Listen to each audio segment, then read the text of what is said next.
Hello friends, welcome to Telugu computer world. ఈ రోజు నుండి Photoshop tutorials, advanced Photoshop tutorials అనేవి అందించబోతున్నాం. సో ఫోటోషాప్ నేర్చుకోవాలనుకునే ప్రతి ఒక్కరూ ఈ విషయాన్ని గమనించి రెగ్యులర్గా తెలుగు కంప్యూటర్ వరల్డ్ .comని విజిట్ చేయాలని ఆశిస్తున్నాం. సో ఫ్రెండ్స్, ఇప్పుడు మనం తెలుగు కంప్యూటర్ వరల్డ్ని ఎలా ఓపెన్ చేయాలో చూద్దాం.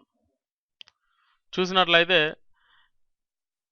ఇక్కడ మీ డెస్క్టాప్ పైన ఉన్నటువంటి అడోబ్ ఫోటోషాప్ CS3 అనే ఐకాన్ పై డబుల్ క్లిక్ చేసి కూడా మనం ఫోటోషాప్ని ఓపెన్ చేయవచ్చు. అలాగే స్టార్ట్ బటన్ పై క్లిక్ చేసి ప్రోగ్రామ్స్లోకి వెళ్ళి ఫోటోషాప్ని ఓపెన్ చేసుకునే వీలుంటుంది. ఇది జనరల్గా కంప్యూటర్ యూజర్స్ అందరికీ తెలిసిన విషయమే. సో దాని గురించి చెప్పదలుచుకోలేదు, ఎందుకంటే మనం అడ్వాన్స్డ్ ఫోటోషాప్ ట్యూటోరియల్స్గా చెప్పుకుంటున్నాం కాబట్టి. ఓకే, సో నెక్స్ట్ స్టెప్కి డైరెక్ట్గా వెళ్దాం. సో ఫ్రెండ్స్, బ్రీఫ్ ఇంట్రడక్షన్ అనేది ప్రతి ట్యూటోరియల్కి అవసరం కాబట్టి అడ్వాన్స్డ్ ట్యూటోరియల్స్లో కూడా ఈ ఇంట్రడక్షన్ అనేది మేము ఇవ్వడం జరుగుతుంది. సో ఆల్రెడీ తెలిసిన వారైనా సరే దయచేసి ఓపిక వహించాల్సిందిగా కోరుతున్నాం. సో ఫ్రెండ్స్, ఇది అడోబ్ ఫోటోషాప్ CS3 యొక్క ఇంటర్ఫేస్.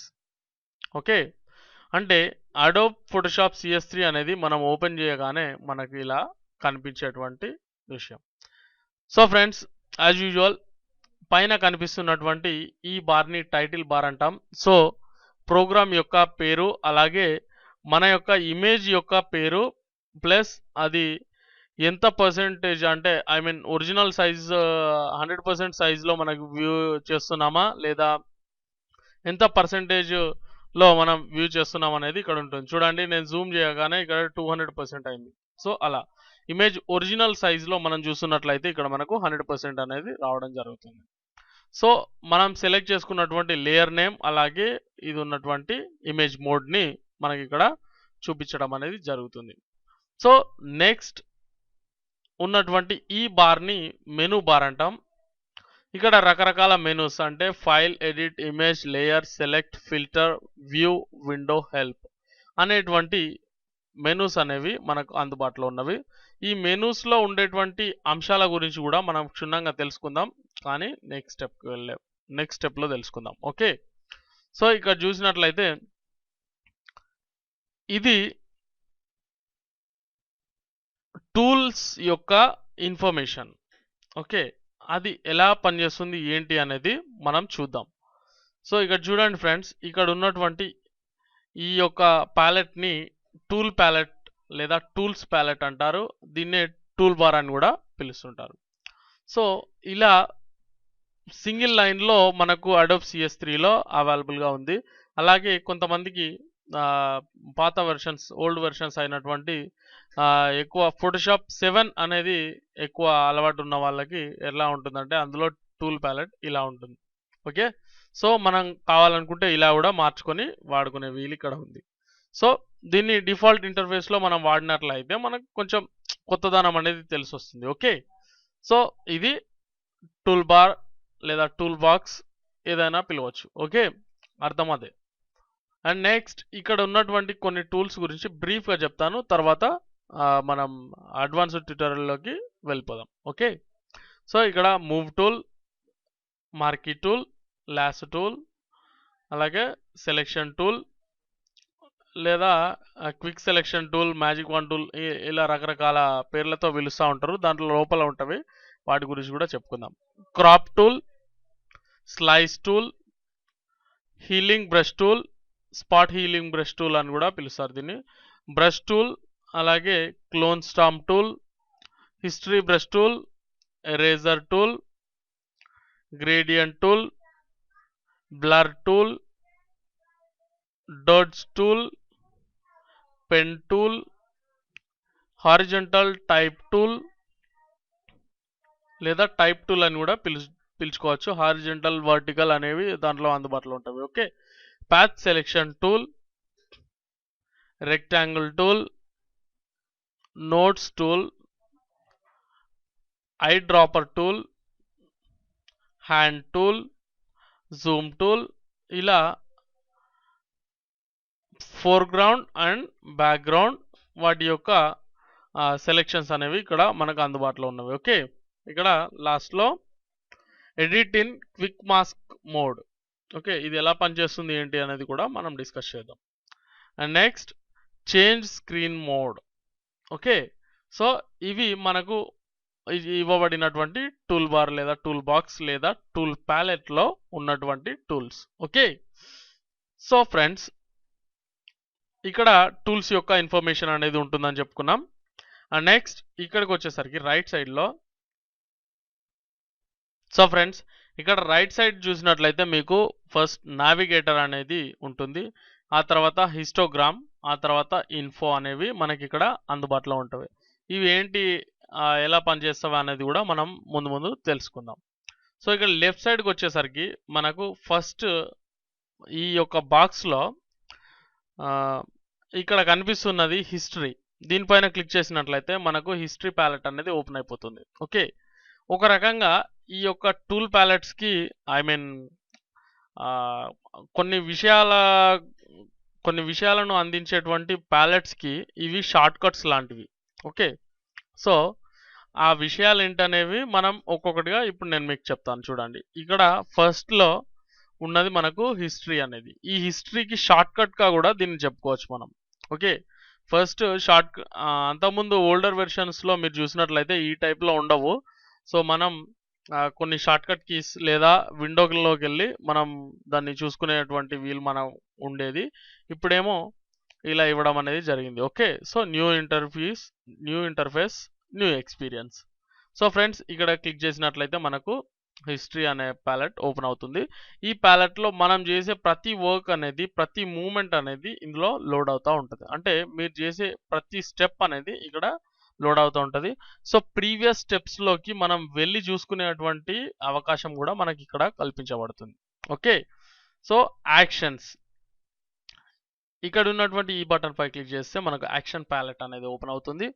ఈ యాక్షన్ ప్యాలెట్కి అంటే ఇక్కడ ఉన్నటువంటి యాక్షన్స్ అనే మాటకి ఒక ప్రత్యేక స్థానం అనేది అడోబ్ ఫోటోషాప్లో ఉంటుంది. అది ఏంటి అనేది మనం క్షుణ్ణంగా మీకు ఒక అవగాహన అనేది అడోబ్ ఫోటోషాప్ పై వచ్చిన తర్వాతనే దీని గురించి మనం మాట్లాడుకోవాల్సిన అవసరం ఉంటుంది. ఓకే, సో నెక్స్ట్ చూసినట్లయితే టూల్ ప్రిసెట్స్. ఓకే, ఈ టూల్ ప్రిసెట్స్ అనేది మనకి ఇక్కడ అందుబాటులో ఉంది. నెక్స్ట్ చూస్తే బ్రషెస్. ఓకే, ఈ బ్రషెస్ అనేవి ఇక్కడ మనకు అందుబాటులో ఉన్నవి. ఇవి ఎలా పనిచేస్తావు అనేది మనం ముందు నెక్స్ట్ క్లాసెస్లో చెప్పుకుందాం. ఓకే, నెక్స్ట్ చూసినట్లయితే క్లోన్ సోర్స్ అనేది మనకి ఇక్కడ అందుబాటులో ఉంది. సో ఇక్కడ ఎక్కువగా ఉపయోగించేటువంటి వాటిలలో ఇది ఒకటి. ఓకే, అంటే character palette and paragraph palette అనేది మనం ఎక్కువ ఈ టెక్స్ట్ అనేది ఎప్పుడైతే వాడతామో అప్పుడు ప్రతిసారి మనం ఇవి తీసుకోవాల్సిన అవసరం ఉంటుంది కాబట్టి ఎక్కువ యూజ్ చేస్తామని చెప్తున్నాను. ఓకే, సో లాస్ట్లో మనకు ఉండేది లేయర్ కాంప్స్. దీని గురించి కూడా మనం క్షుణ్ణంగా తెలుసుకుందాం. ఓకే, తర్వాత మనకు కనిపించేటువంటిది కలర్. ఓకే, ఆ తర్వాత స్వాచెస్, తర్వాత స్టైల్స్. ఈ స్టైల్స్కి కూడా ఒక ప్రత్యేకమైన స్థానం అనేది అడోబ్ ఫోటోషాప్లో ఉంది. అది ఎలా పనిచేస్తుందో మనం క్షుణ్ణంగా తెలుసుకుందాం ముందు క్లాసెస్లో. ఓకే, సో లేయర్స్ కూడా చాలా ఇంపార్టెంట్. అసలు లేయర్స్ లేకుండా ఫోటోషాప్లో ఎలాంటి వర్క్ చేయలేమనడంలో అతిశయోక్తి అనేది లేదు. Okay, so next channels. ఈ ఛానల్స్ అనేవి చాలా సింపుల్, మళ్ళీ వచ్చేది ఏం కాదు ఈ టాపిక్. సో ఇప్పుడే చెప్పేస్తాను చూడండి. ఆర్జీబీ అంటే రెడ్, గ్రీన్, బ్లూ అనేటువంటి 3 ఛానల్స్లో మనకు ఈ యొక్క ఆర్జీబీ ఇమేజ్ అనేది ఏర్పడింది. సో దాన్ని చూసినట్లయితే మనకు ఎలా ఉంటుందంటే ఒక్కొక్క మనం ఛానల్ని తీసేస్తే, బ్లూ అనేది తీసేస్తే మీకు ఇమేజ్ అనేది ఇలా కనిపిస్తుంది చూడండి. గ్రీన్ అనేది తీసేస్తే ఇలా కనిపిస్తుంది. రెడ్ కూడా తీసేస్తే ఓన్లీ గ్రీన్ పెట్టినా కూడా మీకు బ్లాక్ అండ్ వైట్ లాగానే కనిపిస్తూ ఉంటుంది.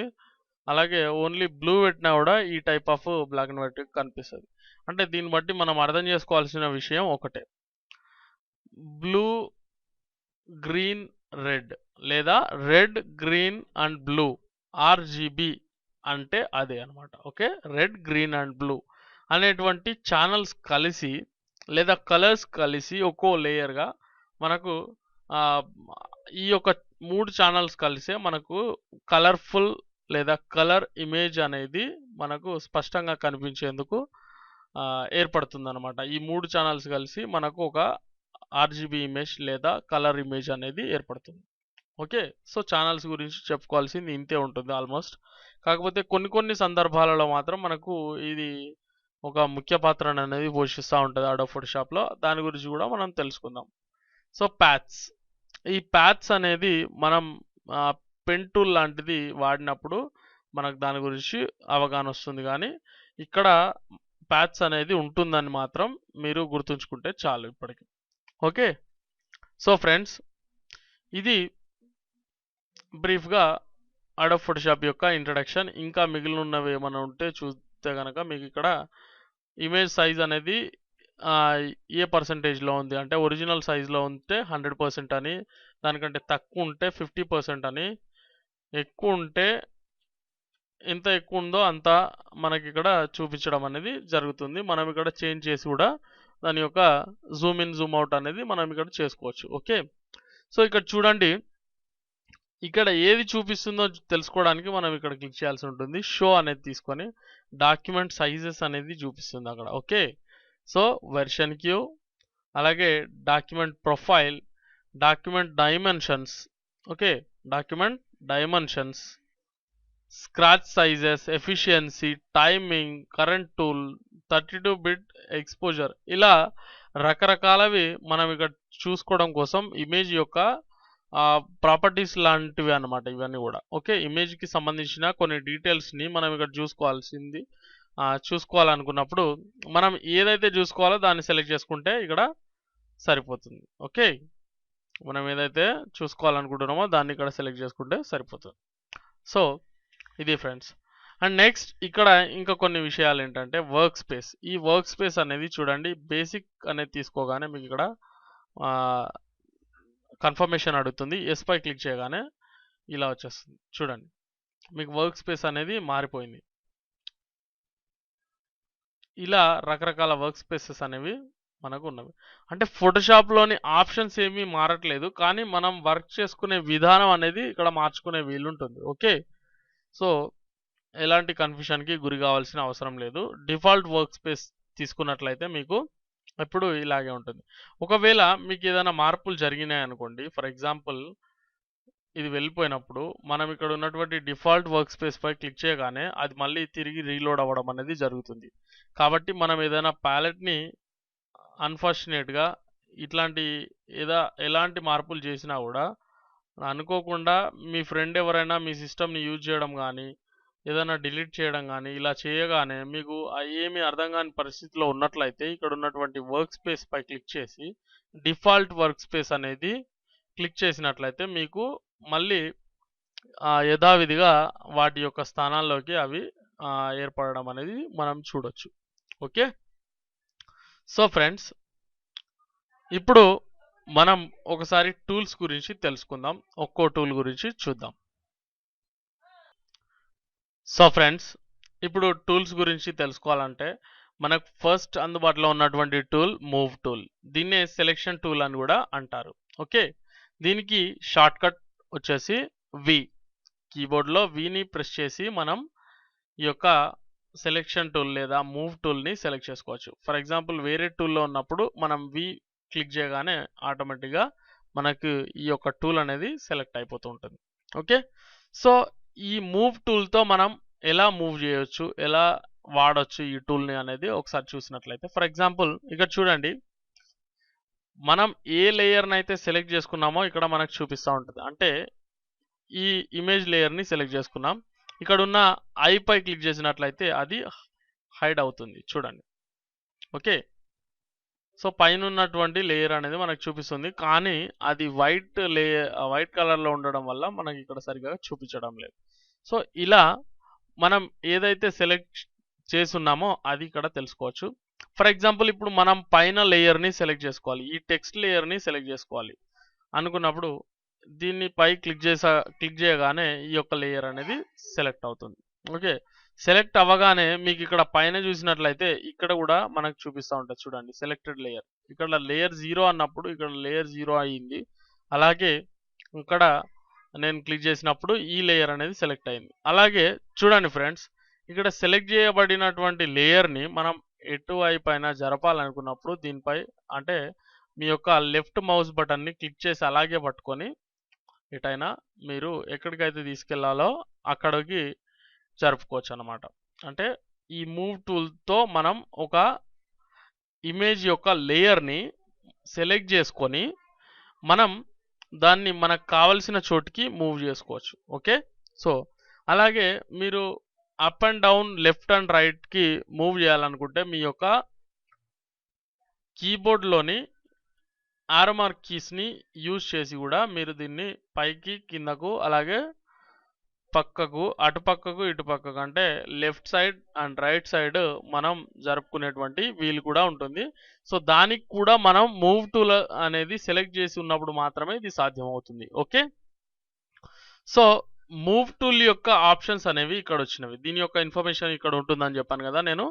సో ఆటో సెలెక్ట్ అనేది మనం క్లిక్ చేసినట్లయితే ఒక లేయర్ పై క్లిక్ చేయగానే ఆ లేయర్ అనేది సెలెక్ట్ అవుతూ ఉంటుంది. చూడండి ఇక్కడ 2 లేయర్లు, నేను దీనిపై క్లిక్ చేయగానే ఇది సెలెక్ట్ అయింది. అలాగే దీనిపై క్లిక్ చేస్తే వెంటనే అది సెలెక్ట్ అవుతుంది. చూడండి, మనం ఏ లేయర్ పైన అయితే క్లిక్ చేస్తున్నామో ఆ లేయర్ ఆటోమేటిక్గా సెలెక్ట్ అవుతా ఉంది.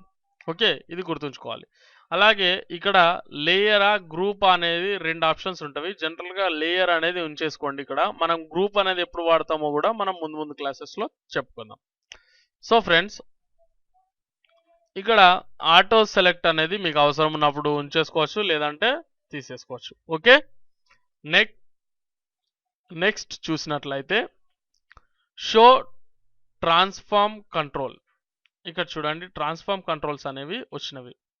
దీన్ని ఇలా మనం ట్రాన్స్ఫార్మింగ్ అనేది ఈ మూవ్ టూల్ ద్వారా చేసుకోవచ్చు అనమాట. అంటే మీకు ఇమేజ్ పెద్దగా కావాలా చిన్న కావాలా మీరు ఈ యొక్క ట్రాన్స్ఫార్మ్ టూల్ ద్వారా చేసుకోవచ్చు.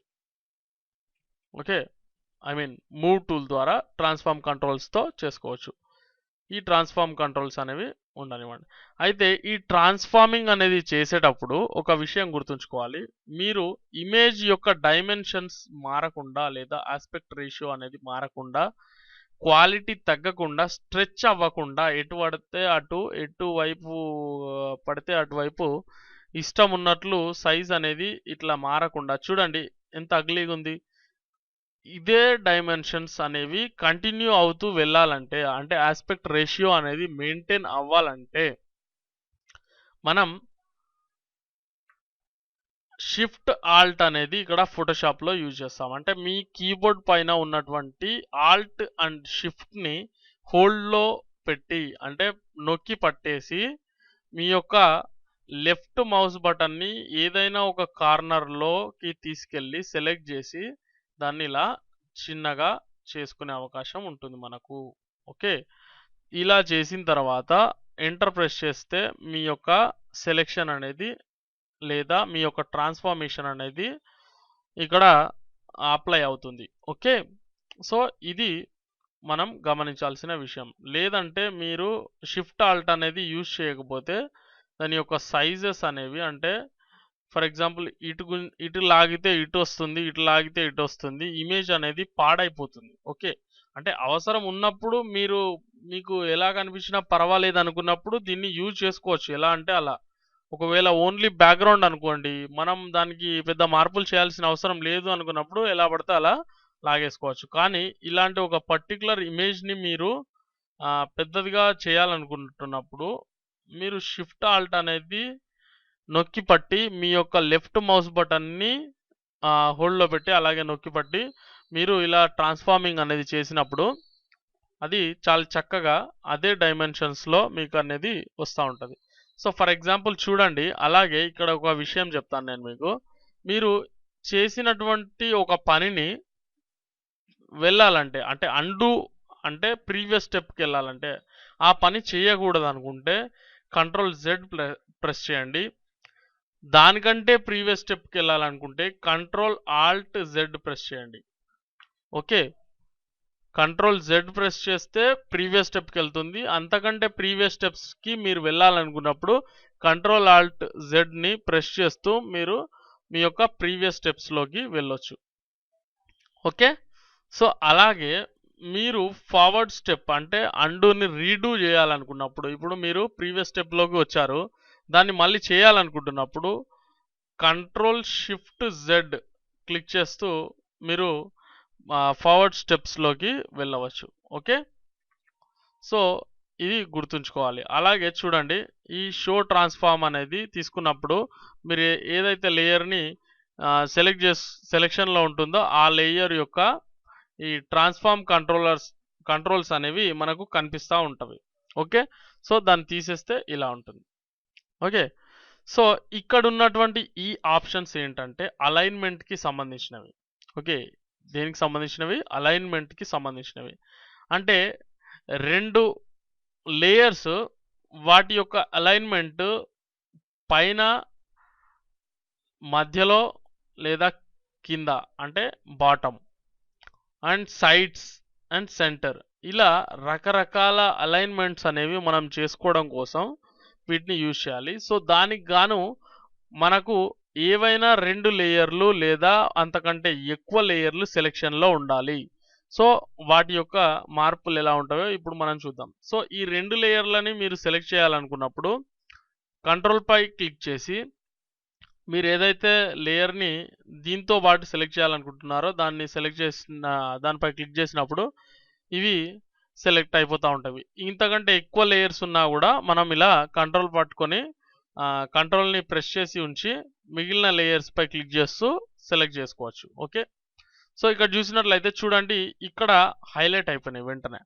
ఓకే, సో వీటి గురించి తెలుసుకుందాం. ఆటోమేటిక్గా మీకు వీటి గురించి కూడా ఒక అవగాహన వస్తుంది. మీరు ఇంతకంటే ఎక్కువ లేయర్స్ని యూజ్ చేసినప్పుడు మీకు వీటి అవసరం అనేది పడుతుంది. ఓకే, వీటిని యూజ్ చేయకుండా కూడా మనం ఈ అలైన్మెంట్స్ చేసుకోవచ్చు, కానీ యూజ్ చేస్తే మనకు త్వరగా అవుతుంది. ఓకే, చూడండి, ఈ 2 లేయర్స్ యొక్క టాప్ అలైన్మెంట్ అనేది లేదా టాప్ ఎడ్జెస్ని సేమ్ అలైన్ చేయాలనుకున్నప్పుడు, అంటే ఒకే ఎడ్జ్ పై ఉంచాలనుకున్నప్పుడు దీనిపై క్లిక్ చేయండి. చూడండి, సేమ్ ఒకే ఎడ్జ్ పైకి 2 వెళ్ళిపోవడం అనేది జరిగింది. అదే సెంటర్ పై క్లిక్ చేసినప్పుడు సెంటర్కి వచ్చేస్తుంది. చూడండి, మార్పుని గమనిస్తే చాలు మీకు అర్థమైపోతుంది. మీ అవసరాన్ని బట్టి మీరు మీకు అవసరమైన చోట దీన్ని వాడుకోవచ్చు. చూడండి, సెంటర్, అలాగే చూడండి ఇలా సెంటర్లో ఉంచుకోవచ్చు. ఓకే, సో చాలా అద్భుతమైన ఆప్షన్ అనిపిస్తుంది కదా.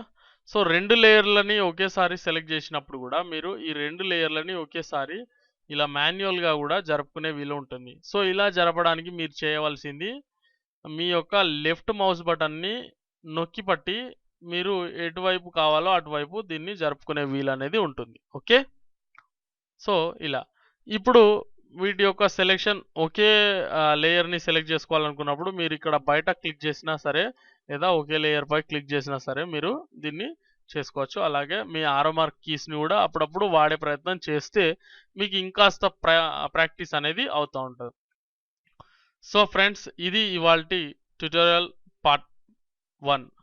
సో నెక్స్ట్ ట్యుటోరియల్ పార్ట్ 2లో మనం నెక్స్ట్ టూల్స్ గురించి డిస్కస్ చేద్దాం. అలాగే అడ్వాన్స్డ్ ట్యుటోరియల్స్ మనకు తెలుగు కంప్యూటర్ వరల్డ్ అందిస్తున్నట్లు మీ ఫ్రెండ్స్తో ఫేస్బుక్లో షేర్ చేసుకోవడం మర్చిపోవద్దు. So thanks for watching. Please subscribe.